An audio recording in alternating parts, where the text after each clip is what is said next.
नमस्कार दोस्तों, स्वागत है आपका एवन जीके स्टडीज़ में। आज की वीडियो में हम लेकर आए हैं हिंदी के टॉप क्वेश्चन आंसर जो सभी परीक्षाओं के लिए महत्वपूर्ण होंगे। अगर आप किसी भी परीक्षा की तैयारी कर रहे हैं तो ये वीडियो आपकी सहायता करेगी, इसलिए वीडियो को आप लोग पूरा देखें। इनमें से जितने भी क्वेश्चन के आंसर जानते हैं प्लीज़ कॉमेंट बॉक्स में ज़रूर दीजिएगा, और चैनल पर नए हैं तो चैनल को भी सब्सक्राइब ज़रूर कर लीजिए। चलिए आगे बढ़ते हैं। आज का आपका पहला सवाल है, जिस समास में दोनों पद समान हो, कोई भी पद प्रधान या गौण ना हो, उसे कौन सा समास कहते हैं? आपके ऑप्शन से ए द्विगु, बी द्वंद्व, सी अव्ययीभाव, डी कर्मधारय। सही जवाब ऑप्शन बी द्वंद्व। जिस समास में दोनों पद समान हो अर्थात कोई भी पद प्रधान या गौण नहीं होता उसे द्वंद्व समास कहते हैं। जैसे राजा रानी, राजा और रानी, माता पिता, माता और पिता। अगला सवाल, अत्यधिक का विलोम क्या है? आपके ऑप्शन से अत्यल्प, बी अत्यधिक, सी अनधिगत, डी अनभिन्न। बताइए अत्यधिक का विलोम क्या है? सही जवाब है ऑप्शन ए अत्यल्प। अत्यधिक का विलोम अत्यल्प है। अगला सवाल, निः धन कलंक का सही संधि शब्द कौन सा है? बताइए निः धन कलंक का सही संधि कौन सा है? जवाब दीजिए।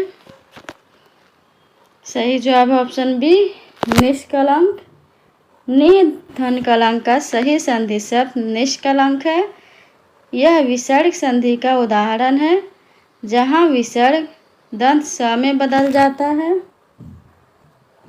अगला सवाल, इनमें से शुद्ध वर्तनी कौन सा है? इनमें से शुद्ध वर्तनी कौन सा है? जवाब दीजिए। सही जवाब है ऑप्शन ए ज्योत्सना। चलिए आगे बढ़ते हैं। अगला सवाल, मेरी माँ के लिए दवाई दीजिए, इस वाक्य में कौन सा कारक है? आपके ऑप्शन से ए संबंध, बी अपादान, सी अधिकरण, डी संप्रदान। जवाब दीजिए। सही जवाब है ऑप्शन डी संप्रदान। इस वाक्य में संप्रदान कारक है। के लिए का प्रयोग किसी व्यक्ति को कुछ देने या उसके लिए कुछ करने के लिए अर्थ में होता है। यहाँ दवाई माँ के लिए दी जा रही है, इसलिए यह संप्रदान कारक का उदाहरण है। आगे बढ़ते हैं। अगला सवाल है, वर्णमाला में स्पर्श व्यंजनों की संख्या कितनी है? आपके ऑप्शन से ए 25, बी 30, सी 20, डी 15। जवाब दीजिए। सही जवाब है ऑप्शन ए 25। वर्णमाला में स्पर्श व्यंजनों की संख्या 25 है। इसमें क से म तक के सभी व्यंजन शामिल होते हैं। अगला सवाल, ओष्ठ अल्पप्राण घोष व्यंजन वर्ण का उदाहरण कौन सा है? आपके ऑप्शन से ए फ, बी ब, सी प, डी व। जवाब दीजिए। सही जवाब है ऑप्शन बी ब। ओष्ठ अल्पप्राण घोष व्यंजन वर्ण का उदाहरण ब है। ओष्ठ व्यंजन प, फ, ब, भ, म है। हर वर्ग का पहला, तीसरा और पांचवा वर्ण अल्पप्राण होता है, और प्रत्येक वर्ग का तीसरा, चौथा और पांचवा वर्ण घोष होते हैं। अगला सवाल, ओह बहुत कठिन समय आया, दिए गए वाक्य में किस विराम चिन्ह का प्रयोग होगा?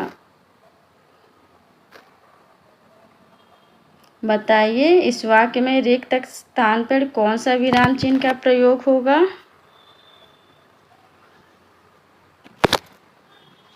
सही जवाब है ऑप्शन ए।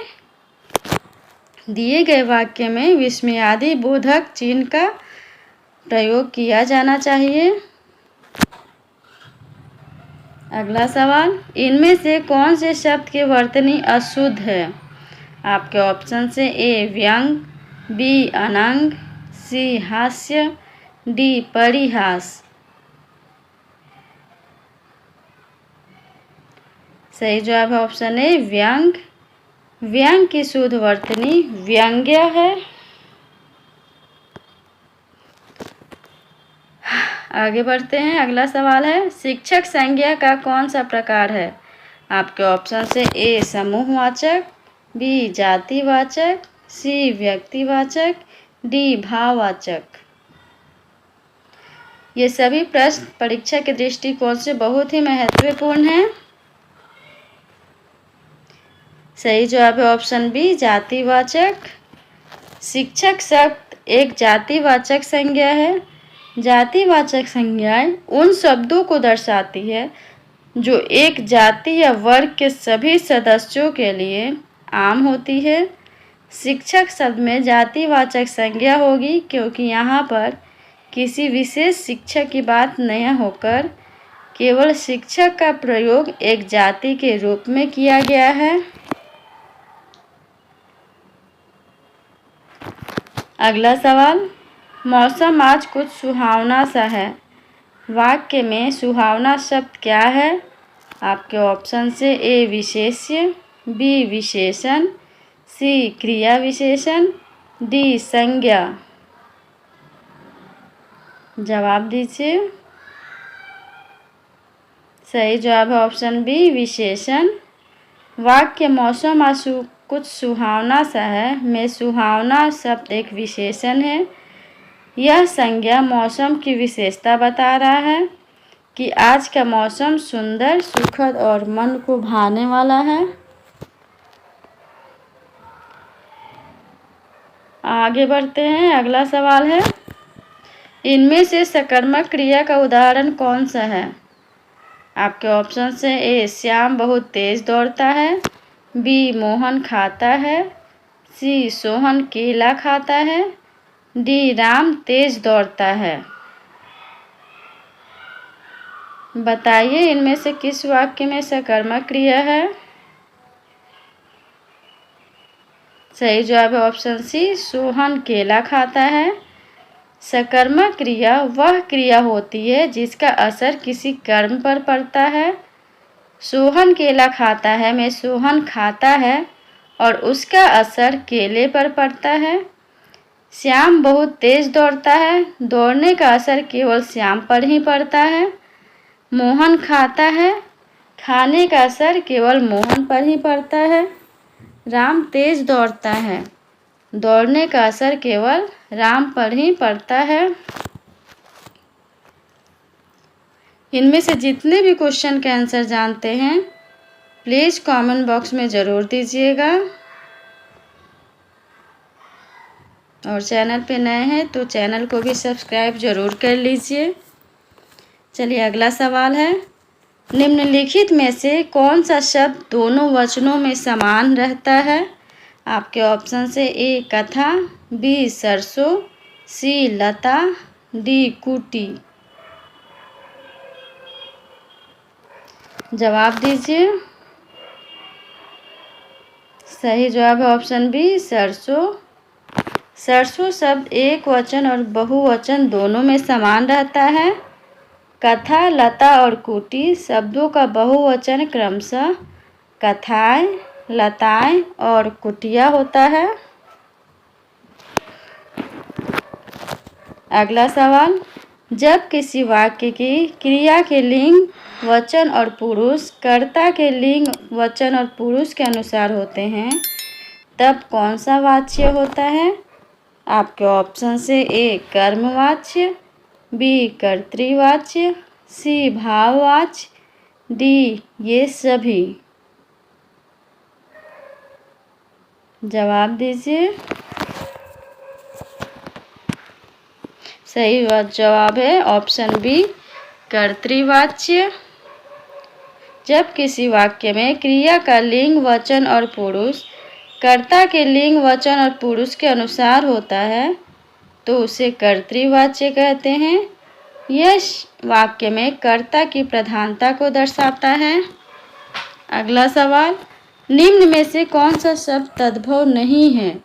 आपके ऑप्शन से ए 8, बी आम, सी आधा, डी अग्नि। जवाब दीजिए। सही जवाब है ऑप्शन डी अग्नि। अग्नि एक तत्सम शब्द है, इसका तद्भव शब्द आग होता है। अगला सवाल है, खिचड़ी किस प्रकार का शब्द है? आपके ऑप्शन से ए देशज, बी तत्सम, सी विदेशज, डी तद्भव। बताइए खिचड़ी किस प्रकार का शब्द है? सही जवाब है ऑप्शन ए देशज। खिचड़ी एक देशज शब्द है। अगला सवाल, हिंदी में कृत प्रत्ययों की संख्या कितनी है? आपके ऑप्शन से ए 28, बी 30, सी 42, डी 50। बताइए कृत प्रत्ययों की संख्या कितनी है? सही जवाब है ऑप्शन ए 28। हिंदी में कृत प्रत्ययों की संख्या 28 है। अगला सवाल, शिष्ट का विलोम शब्द क्या है? शिष्ट का विलोम शब्द क्या है? आपके ऑप्शन से ए अवशिष्ट, बी अशिष्ट, सी निकृष्ट, डी विशिष्ट। जवाब दीजिए। सही जवाब है ऑप्शन बी अशिष्ट।